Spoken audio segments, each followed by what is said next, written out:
Time. Too much on the clock. Let's go very quickly to the headlines.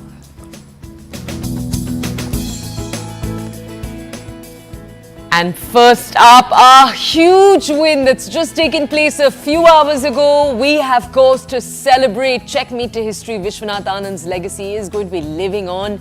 India's chess prodigies have delivered a double gold. Our young guns have brought home maiden double golds. Our men and women's teams have made history.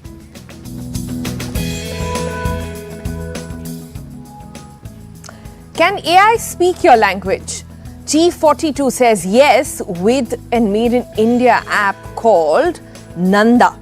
AI that speaks not only just Hindi, English, but also Hinglish. Manu Jain of G42's AI revolution, along with Smith Dagley, on the next big breakthrough for India in AI.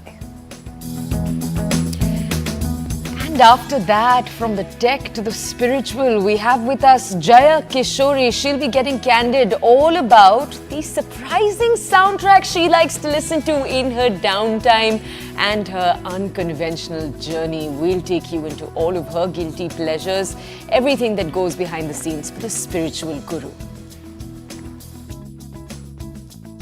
What is your guilty pleasure? Are you also listening to Diljit Dosanjh or what is watching going reels.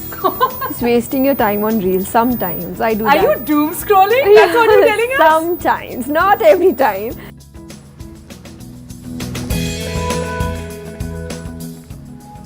Also 21st September, International Peace Day 2024. Shri Ravi Shankar sends message of inner peace and mantra to resolve conflicts. We'll bring you a glimpse of that.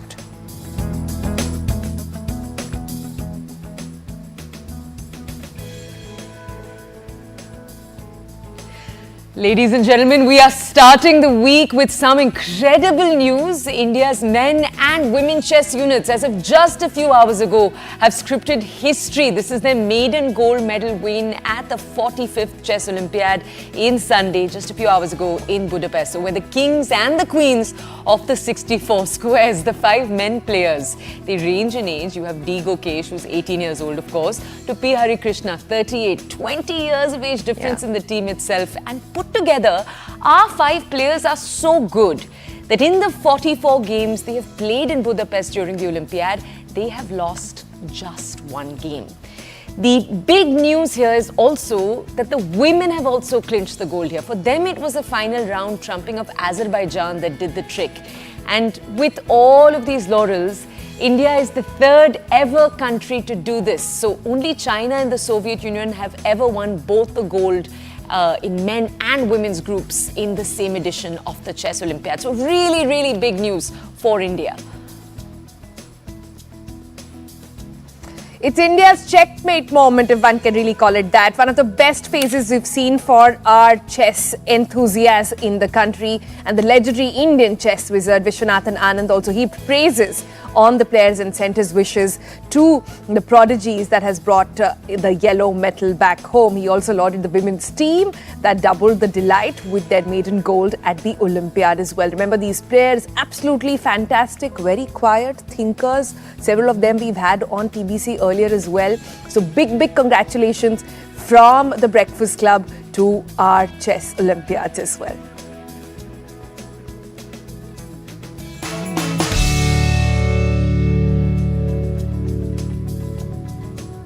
And our top story for the day, we're moving from the world of chess now to the world of tech. What if we said that AI is now learning our language? So not just English or even Hindi, but even a glorious mix of the more tricky Hinglish. So picture this. AI that understands what we speak in English or pure Hindi, and not even that, now LLMs that will be able to use English, Hindi, for everything that AI could be used for. So we're talking about banking, insurance, building your own AI-powered apps designed to make technology accessible to all corners of the country. What we're going to be talking about in just a second is something that can be a framework for more vernacular languages. Hindi is just the start. It's not just a random tech experiment. It's a significant leap towards making AI relevant to the people who need it most across our country. So today on the program, we show you some and introduce you also to some Indians and some Indian companies that are accelerating the AI game for us. India, which has witnessed, remember, India even dominated the computer science sort of tech globally. We were up there, really out there in the race, which is why you see a lot of Indians now at the top of the tech firms in the world, from Google to Microsoft to the rest of it. But how exactly will this AI game sort of pace out? How will India exactly ace that battle as well? Let's bring it out with our guests. We've got Manu Jain. He's the man who made waves at Xiaomi and is now steering the ship for G42 India. He runs a brand named Hindi large language model called NANDA, named after India's tallest peaks, which makes it very exciting as well. So we want to understand more from him. We'll also be joined in a little moment from now with Smith Dagley. He's a leading AI expert and in AI technologies, and he also delves into generative AI and all of that, how it's pacing out with a special focus on cybersecurity. Let me first start with Manu. Hi, good morning. Lovely to see you. We want to first get a broader view from you. Where does India really stand in this sort of global AI race at the moment? AI is the word everybody loves to use, abuse these days. But when it comes to innovation in AI, how is India paced out? If you look at today, the entire AI industry across the world, a lot of this started from the Western world. And if you look at companies which are building large language models or which are building AI applications, majority of them or many of them started from the West. But slowly and gradually, this is moving towards the East. And a lot of companies from Middle East, from India, from Eastern part of the world are building great LLMs or AI applications, which have the power of transforming our lives. If you look at specifically India, India is home to about 1.5 billion people. Majority of the population is young.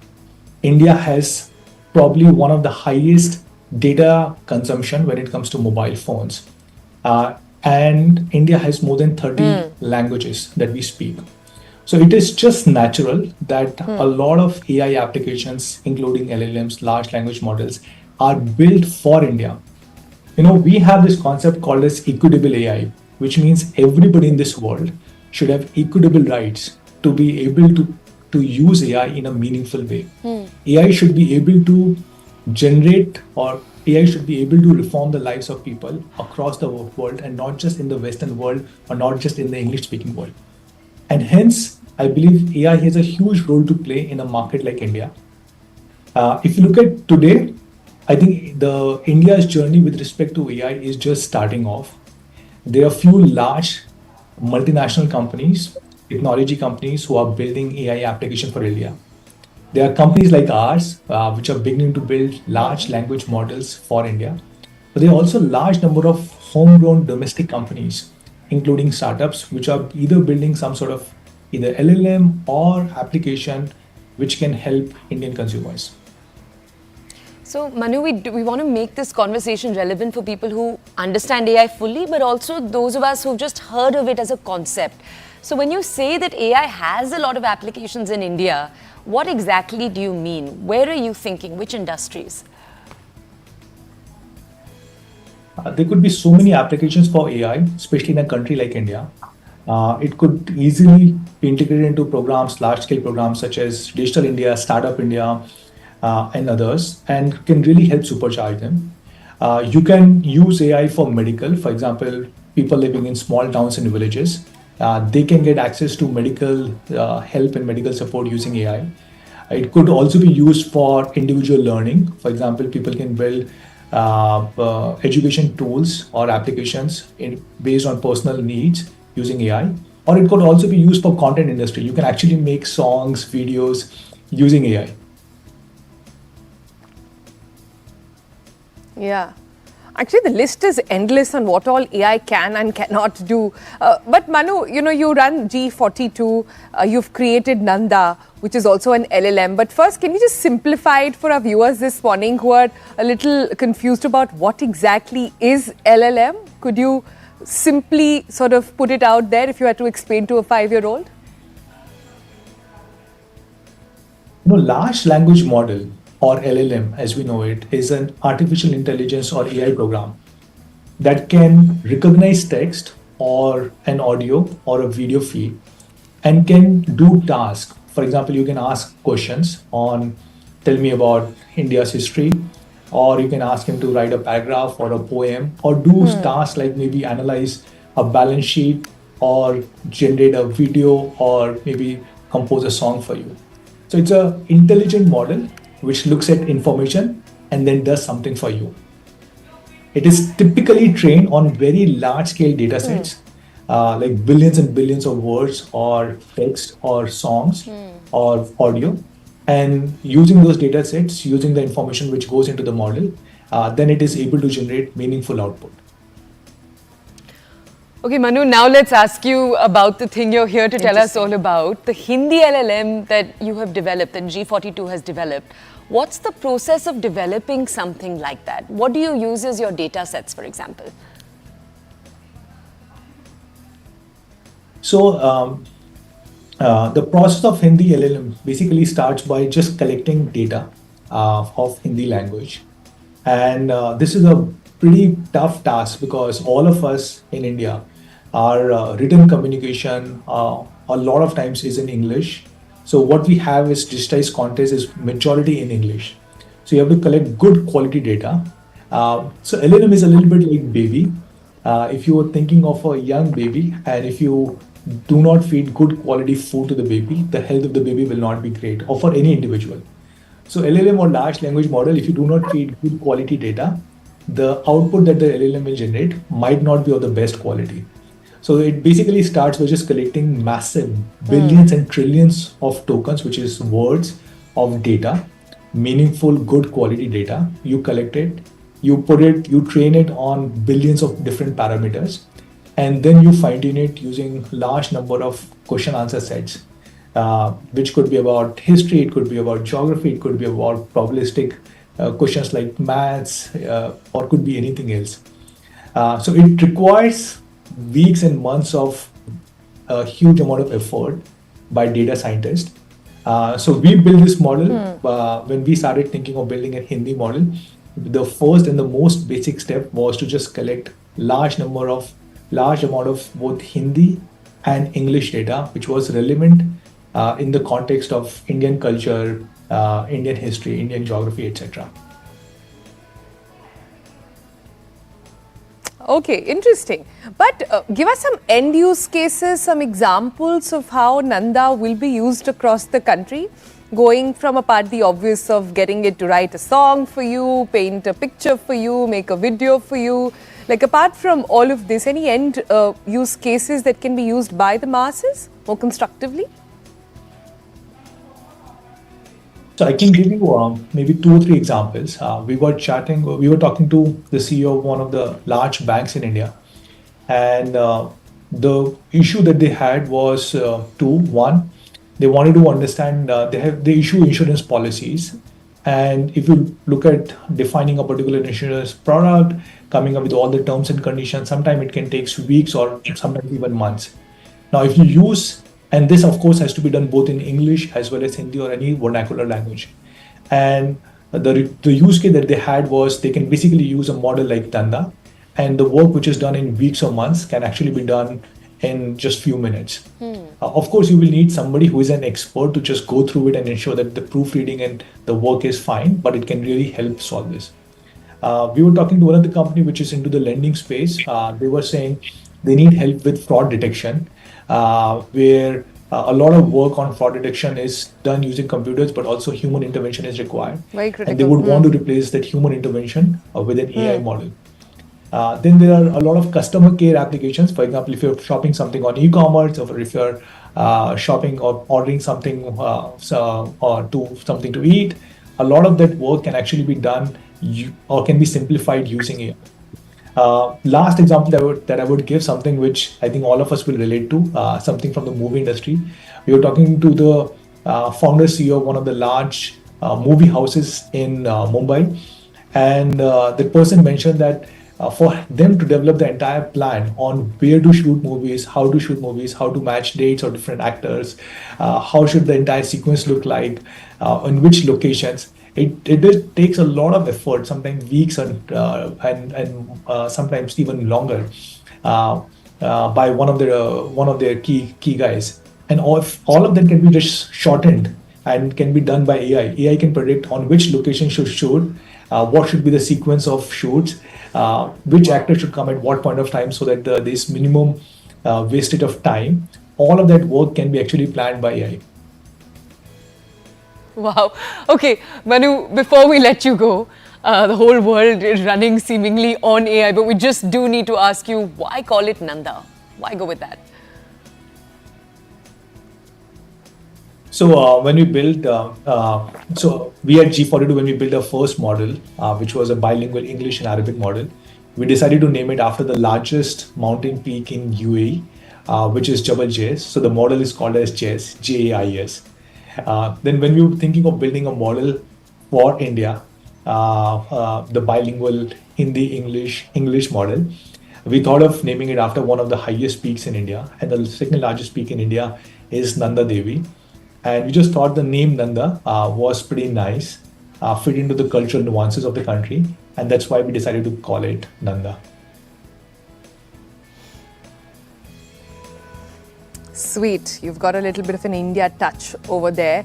Manu, thanks so much for joining us. I'm not sure how that example of going through actors' dates and all is going to go down in Bollywood. A lot of producers are, really like sort of wondering what's happening over there. But we leave it for Bollywood to sort of figure that out. We've got more on AI coming up. We're not done just yet. Right. So the other guest we have with us who will give us more of a broader look at the entire AI topography. We have Smith Dugley. He's a leading expert in AI technology, and he'll unpack for us how generative AI is reshaping industries. And we're actually going to get a broader look now.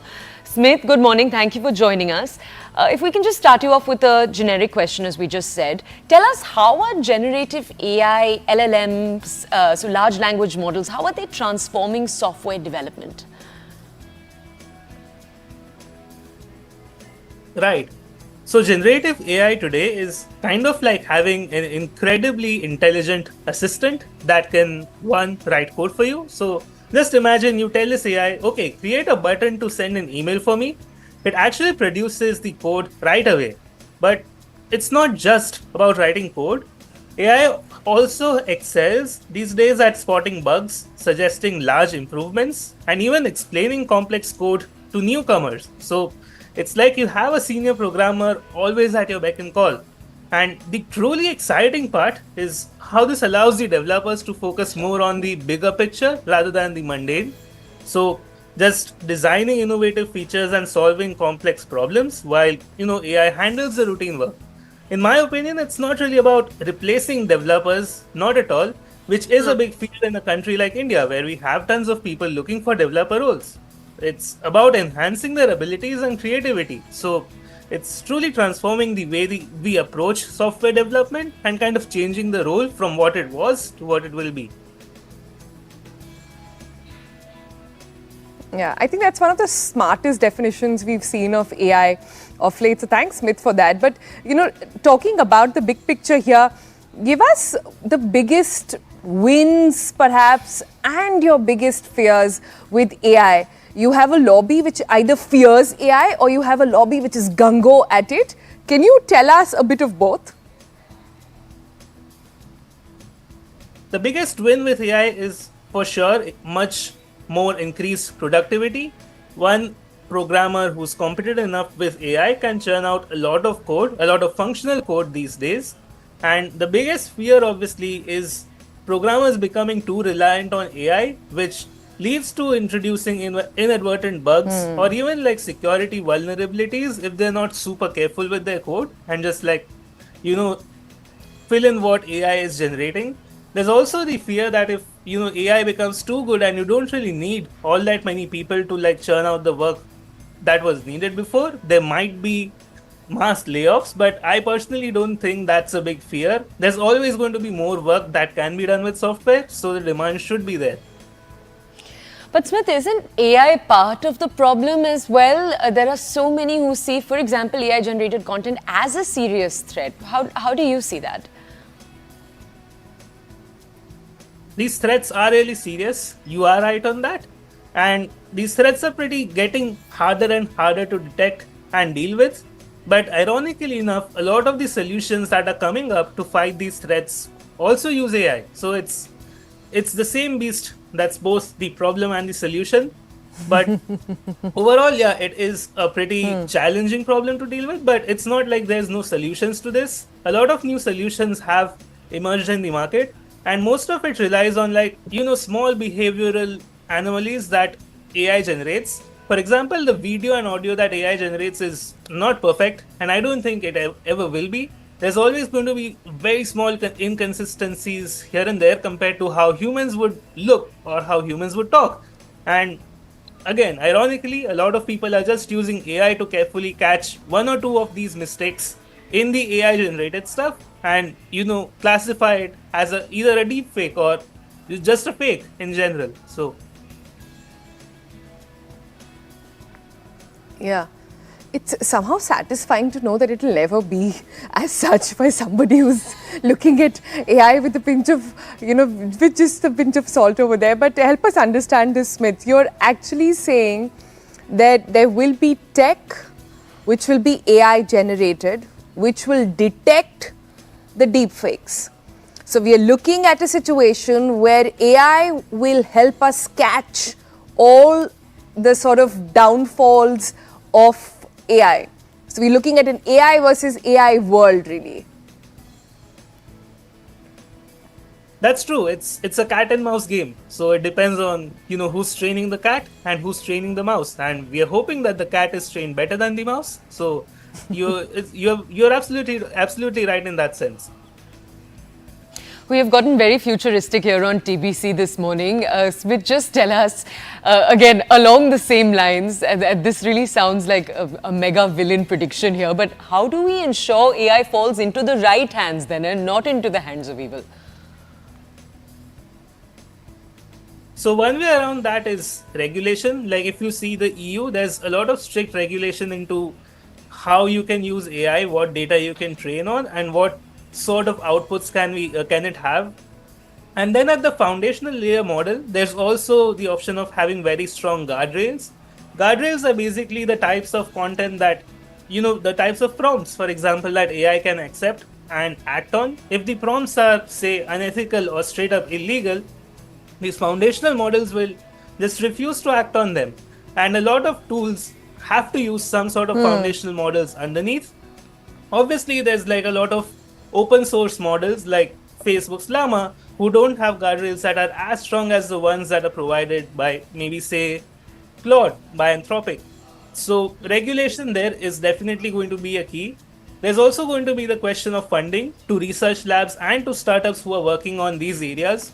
AI today costs a lot of money in terms of hiring AI talent and also the resources, the GPUs that are needed to train all of those new AI models and see how they work. So unless the good guys have enough funding, they're going to have a very tough time competing with the bad guys who are always going to find a source of funding for, their activities. So yeah, to sum it up, great regulation by governments and strong funding for the good players.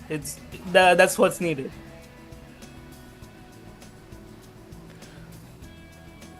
Okay, Smith, thank you for bringing us that context. It's been quite a morning here on TBC. We've gone from chess to predicting what it is that the future will look like in the hands of AI and how to structure it correctly. Smith, thank you for bringing us that context.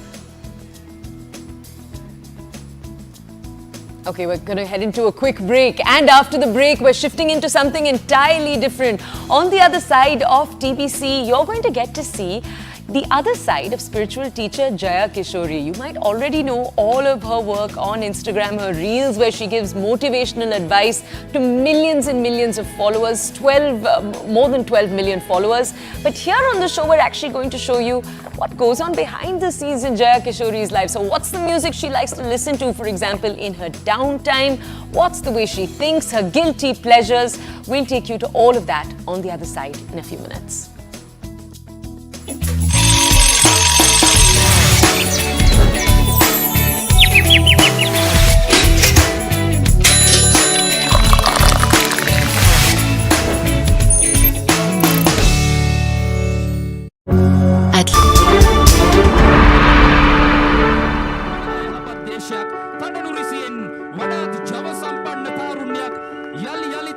පහදු කරමින් අනාගතයේ සුබසීන දකින්න ඇත්තන්ට මේ සිහින යථාර්ථයක් බවට පත් කරගන්න.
Welcome back, and let's now just take a minute to speak about all our fellow Coldplay fans.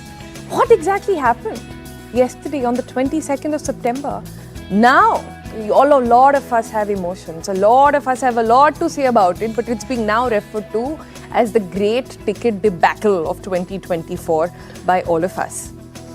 It is one of the unlucky moments. Were you unlucky? I was clearly very unlucky. I failed to score a ticket at Coldplay's concert, not me. A lot of people I know failed to do it. In fact, I don't know a single person today in my circle who managed to get it, so I don't know what's going on.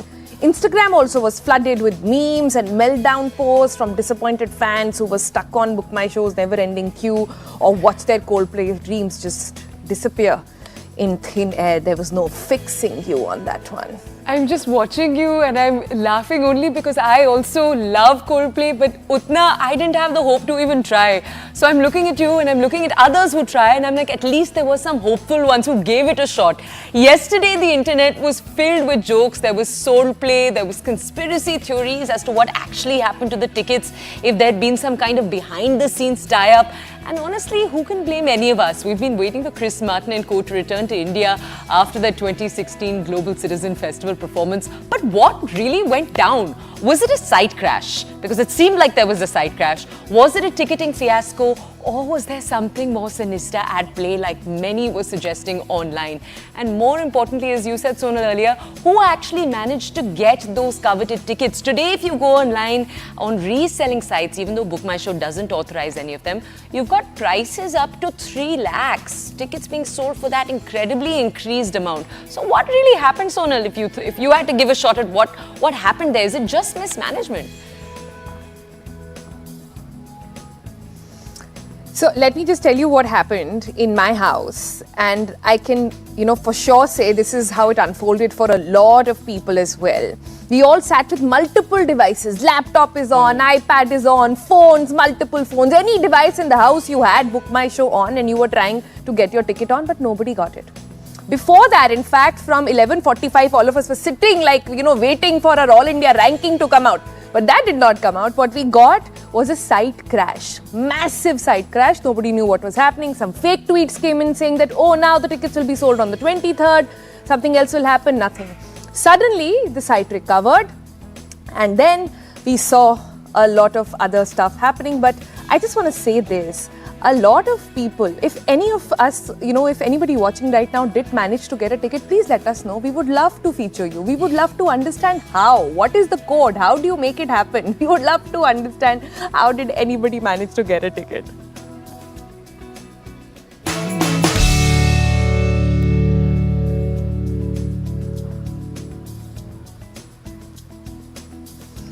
All right, after all that rant spree that we've had on behalf of all Coldplay fans, it's time to move on and bring you more news. And we've got for you Jaya Kishori this morning, the spiritual sensation who's been guiding millions on the path to enlightenment. But today, she's sort of spilling the tea on her own guilty pleasures. What happens when the so-called Meera of the modern world logs off from spreading spiritual wisdom? Does she scroll through Instagram and get lost in the world of likes and comments? Is she doom scrolling? And which Punjabi rapper possibly gets Jaya Kishori grooving? From bhajans to Diljit Dosanjh, we're about to discover a whole new side of this spiritual superstar, someone who's already known for all her motivational wisdom. Take a look.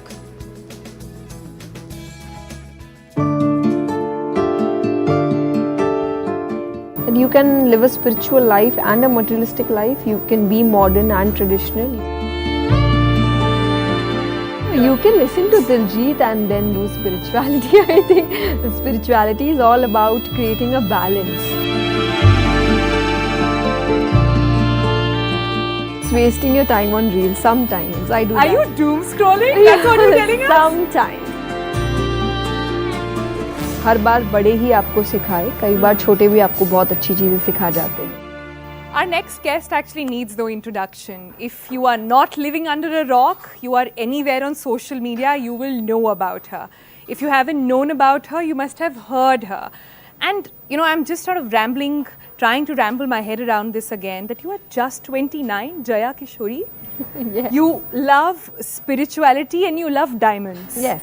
So I want to first start by asking you this. How did it happen? How did a young Gen Z like you get into spirituality? I'm not a Gen Z, no? You're a millennial then? Yeah. Okay. I'm a Or late millennial then? Yeah, kind of. So, yeah, but I was 6 when I started my journey. I always say I was destined to do this. It wasn't something planned. I never planned this, and you don't plan this. That I'll be a spiritual speaker someday. So, but I have huge interest in scriptures. I think that made me do these things. I was very good at speaking. I was very good at expressing things. But I seriously don't have any idea how it started. I started with singing bhajans, and then everything just placed at the right place at the right time, and I did So that. there was a bigger plan laid True. out for you, Yeah. as you keep saying. But yeah, tell me this, when the rest of the women or girls your age are looking at booking Diljit Dosanjh tickets, how are you doing spirituality? Like what is happening No, here? you can listen to Diljit and then do spirituality. I think spirituality is all about creating a balance. I am not here to say that you have to leave everything, and I did not leave anything. You can just look at me and see that I did not leave things, but I did create a balance between owning things and not let things own me. I think that's what spirituality teaches you, to create that limit or boundary between a materialistic life and a spiritual life. I have that, and I'm happy with that, I think, and that's what I teach people, that you can live a spiritual life and a materialistic life. You can be modern and traditional. You can be in that enjoying or entertainment phase and still be religious or spiritual. So it's all about finding your center. It's all about balance, right? But I am very curious to understand, how do you navigate giving classes, lessons to people who are almost your mother's age or your grandmother's age? Generally, it's the other way around how wisdom flows. I know. I think abhi to it's very natural for me. I have gotten into this habit of doing it. But when I started it, it was very difficult. Because especially when you're trying to give your lessons to those who have played with you or maybe taught you things, and it's like, no, now I will teach you everything. I'm like, that's very weird. कि अब मैं आपको सिखाती हूँ क्या करना है. But yeah, I think I got a lesson that it's not that हर बार बड़े ही आपको सिखाए, कई बार छोटे भी आपको बहुत अच्छी चीज़ें सिखा जाते हैं. And that's where you create a space where you can be humble and listen to people who are not your age, maybe elder to you, maybe younger to you. Maybe someone जिसने इतना काम नहीं किया है फिर भी वो आपको बहुत कुछ सिखा के जा सकता है. So you destroy that ego, that aggression and that arrogance where I know everything and I'll tell everything what to do. I think that's what spirituality teaches you again. That you're being spiritual, you should learn from everybody. I like how there are lessons sort of wrapped up in all the answers that she's also giving, which is quite smart. But I want to talk about something else. I want to talk about what is your guilty pleasure? Somebody who's teaching about balance, somebody who's teaching about getting it right all the time in terms of perspective. What is your guilty pleasure? Are you also listening to Diljit Dosanjh or what is going reels. Just wasting your time on reels. Sometimes I do that. Are you doom scrolling? That's what you're telling us? Sometimes, not every time. As I've gotten into this habit, a very bad habit. So mostly, when you're trying to do these such things where you're on stage or in front of the camera, you think about dieting and looking in a certain way or being fit or something like that. So I've started doing that, and when I am on my diets, so the one thing I do while sleeping is I then watch those food eating challenge videos, and I just feel peace when I see people eating or like just filling their mouth with food, and like while you are on a diet. Yeah. Oh, that's God. very weird, Yeah, that's quite. I don't know how you're restraining that. It generally works in I the just reverse. feel happy. I don't want to eat. I just feel happy doing that. So I just watch those reels and then I sleep with smile. So reels can be satiating. I think that's what we are getting at with Jaya over here. So before I let you go, quick bits on. I'm trying to imagine your life early morning. What is the morning mantra since you're on Breakfast Club? What is the breakfast routine? What's the morning routine? I think breakfast is the most heaviest meal I have. Yeah. I love my breakfast. I cannot wait more than half an hour. Are you a aloo ka paratha kind of a girl? No. Yeah. No. I love aloo ka paratha, but I don't have that every day. But I am a poha girl. Huh. I can have poha every day. I do that. I have poha every day. I'm sorry. I think my cook is really irritated. Like, have something new, please. I am just. He's tired of making poha every day, but I'm you're not tired yeah. of eating. So I love poha. I love poha. I love South Indian. I have my doshas. I have that moong dal chilla with paneer fillings for the protein thing. But no carb issues over here. Huh? So since you mentioned diet, I wanted to know what exactly are you gravitating towards? Are you a intermittent fasting kind of a girl? Yes, I am that girl. How many hours are you doing now? 16 hours Not to 18 bad. hours. Yeah. Not bad. हाँ. So पर उसके पहले so I don't like counting calories or counting my food. I hate that. So I will have until I feel full. And I'll just have one thing which is a source of protein. उसके अलावा I don't think अच्छा this is carbs and this is the I want to have food. So I don't like that. So I just do that, and I think that's had made a change in my life. Yeah. So I am okay with this. I think when you do, you're happy when you're eating with something. I don't think that food makes something bad in your body. Yeah, no, I think IF is a great start. Also then, but what do you do to keep your own personal sense of balance? Since everybody struggles in day-to-day life, I'm sure your schedule is very busy as well. Yeah. Do you have tips for our people on what you can do in your day-to-day life when you are perhaps feeling overwhelmed, or perhaps think that, you know, today's a big presentation, I want to get it right? Like, is there a 2-minute capsule that you have? I don't have a 2-minute capsule, but I have two things in my life which is very necessary to make me feel calm all the time. One is I try spending some time with myself every day. Like, when you know everybody but you don't know anything about yourself is something which makes you very crazy when you're about to give some sessions, and it's like, क्या बोलूँगी मैं, क्या होगा, but I know मैं क्या बोलूँगी. Even if I'm not prepared for that, because I know myself, I know my thoughts, I know my feelings, I know my emotions. So I try doing that every day, even if it's for just 5 minutes. So I want to spend some time with myself कि मेरा दिन कैसा होगा, what am I feeling today, how am I feeling today, आज क्या करने का मन है. I talk to myself a lot.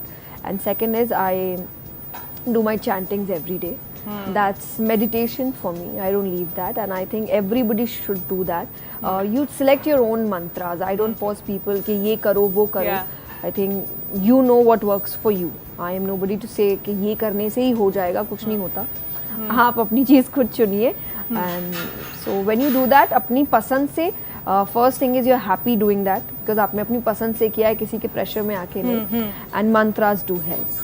Yeah. It's proven everywhere. Please search. इतना भी अब मैं नहीं बताने वाली. And if not, then you can go back and watch more reels of that. But quickly before I let you go, so we talked about guilty pleasure, and you said it is doom scrolling food challenge videos. Yes. What else? Who's the favorite actor? Who's the favorite cricketer? Do you do movies? Do you do OTT? What are you watching? I don't have any favorites. I think all-time favorites Amit ji. He's a legend for me. But uske alawa, I like watching things. So if I like some series, I'll watch it. And what are you watching right now? I'm not watching anything right now, but I want to watch the new movie, Vikrant Massi's new movie. Ah, the crime one. Yeah. I've heard a lot about it. I want to watch it. Yeah. Nice. So I did download it, but yesterday I was sleeping in the flight. So I will watch it today when I'm going back. And where is music inspiration coming from? Music is bhajans for me, to be very honest. Yeah, I think spirituality with bhajan is super powerful. No, but Friday evening when you want to sort of unpack your day, you want to get into the mood. Yeah. So what do you listen to? I have my different playlists for different things. It's all about how you're feeling right now. So if you're feeling thoda sa sad, you like Arijit.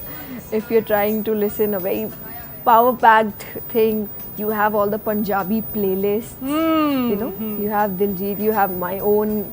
I have done a collab with a very famous singer in Punjab, Jassi Gill. So I have his songs. We have done a collab, a spiritual song. So the Punjabi playlist, it creates magic, you know. बहुत energy आ जाती है आपके अंदर. And then you have Sonu ji, Sonu Nigam ji, soulful songs. I was going to ask you if you're a Swiftie, if you're listening to Taylor Swift as well. I'm not into English songs or English movies. I'm sorry. So I'm too Punjabi desi. music over anything else. Well, Punjabi music and no old songs. हाँ. Chukar mere man ko. I think, yeah, that kind of song. That era. Kishore da. Oh God. lovely, lovely, lovely chatting up. Thank Same you here. so Thank you much so and good luck. Same to you. Thank you.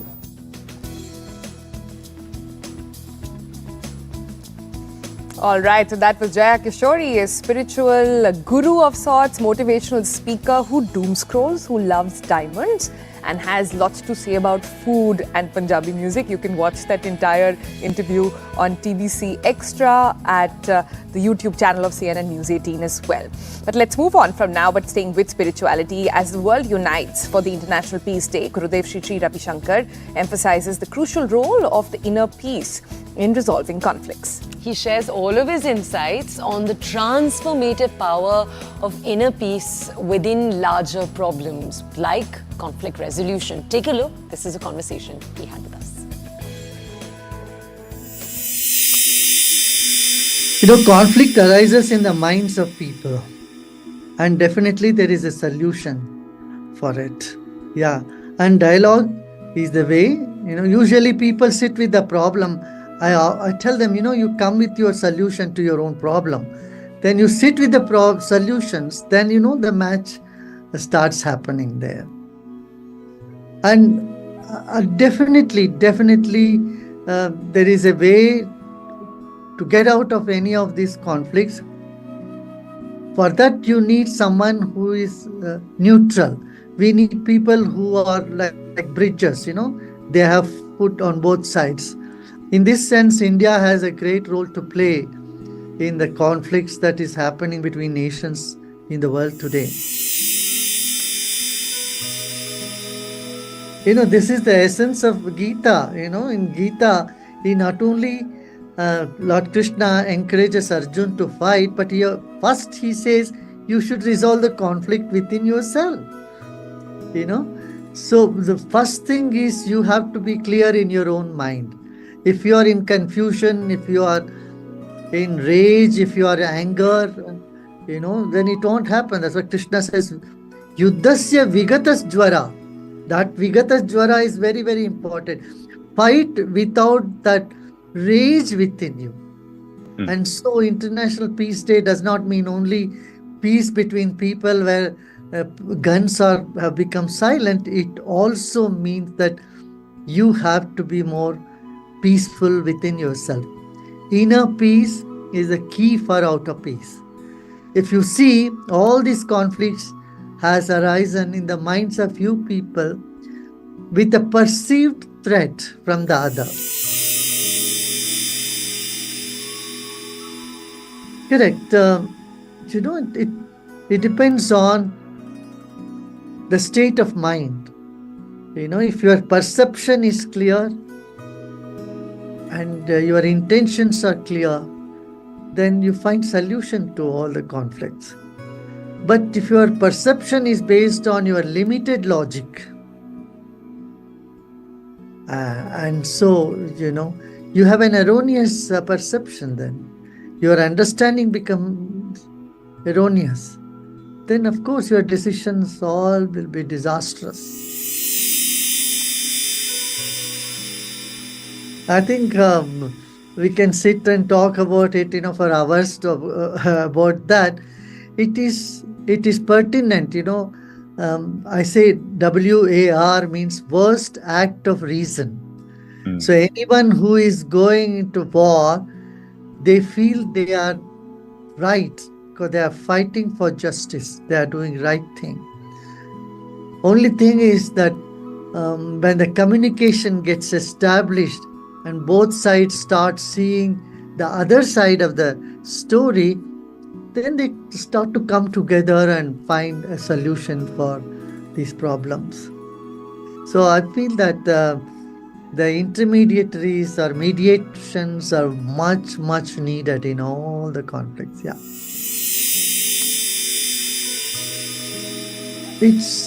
It's erroneous perception.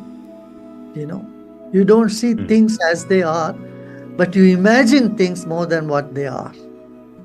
That is one thing. Second is, you see intention behind other people's mistakes. You never see things could have happened inadvertently. You see people are doing with intention. So it's a very complex situation. It's not one formula, one straight line.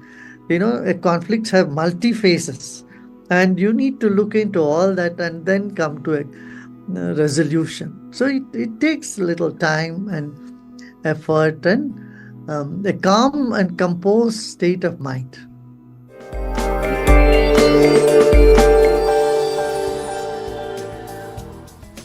All right, now we take you to a special section on financial markets. It's powered by Money Control Pro, Money Control's premium destination for investing and business insights. Let's take a look.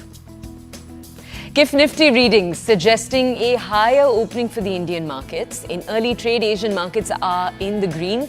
Gold prices are trading flat. This is while oil prices are higher in morning trade in global.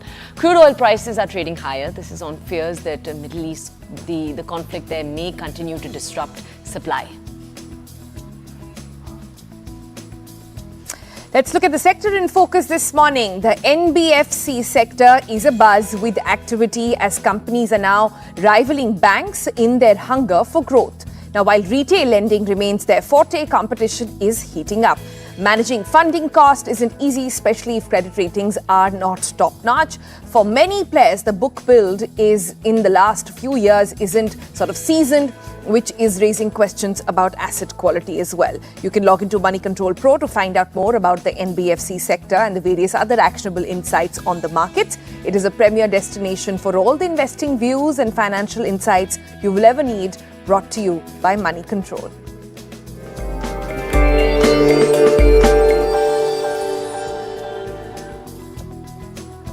Okay, and with that, we've reached the end of the show. We hope you found our episode this morning very, very informative. The different ways in which AI is developing and the ways in which developers are making it fit the India model.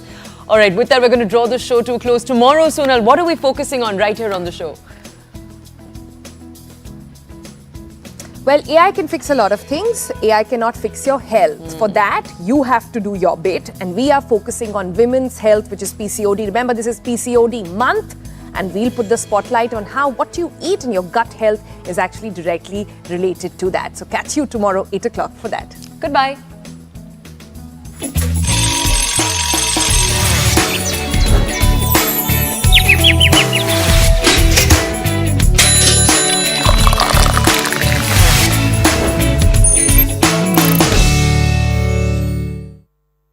At L'Oréal.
Thank you, sir. Thanks.